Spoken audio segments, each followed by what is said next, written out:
Night Train to Terror from Vinegar Syndrome is an anthology movie that is a bit of a mess. It's like a car crash. It's not good. What you're seeing can be horrifying at certain points, but man, you cannot take your eyes off this thing.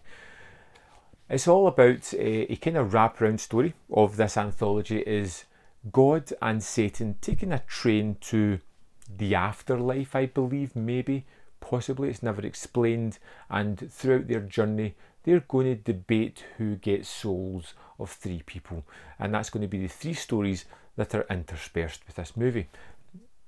The first one is all about a man who is in a psychiatric hospital who believes he's killing people, having these horrible nightmares of it. It turns out that he is, and he's been drugged by the people in the hospital so that they can get body parts to sell on the black market. The second story is all about a young girl who is picked up and twisted and abused into doing things by this man who's ultimately drawn into this cult where they dice with death to survive.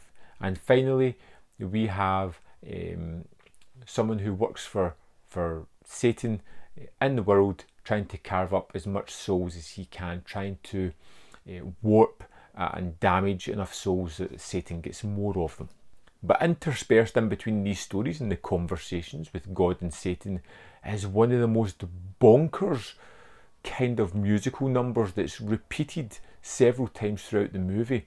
It's garish, it's brightly coloured, it's ill-fitting with the rest of the movie, but damn, that song got stuck in my head. It's crazy. This is a complete mismatch of a movie, and when you read up on the production you can kind of understand why. This was three movies that were kind of cut, chopped down and condensed to make these three stories. They're inconsistent. Logic has been cut out of the films to create just batshit crazy stories that don't make sense but are full of fantastic gore and splatter, and I never found myself disliking any of the stories. In fact, I found them fairly entertaining.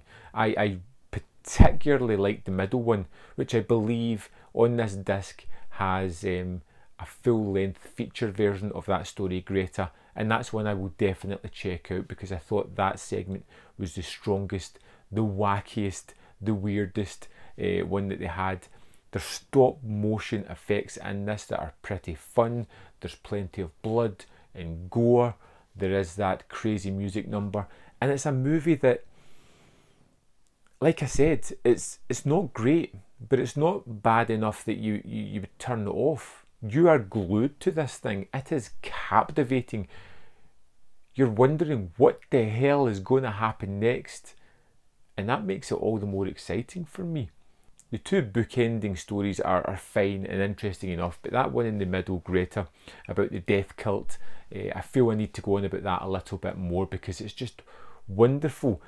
The idea is bonkers. There's a group of like 5-6 people who continually meet up and dice with death, and usually one of them is going to die at some point, and it's done in overly elaborate, monstrous and silly ways that I couldn't help but be entertained by this oddball flick. Even just now, I'm excited talking about this, but it's not good.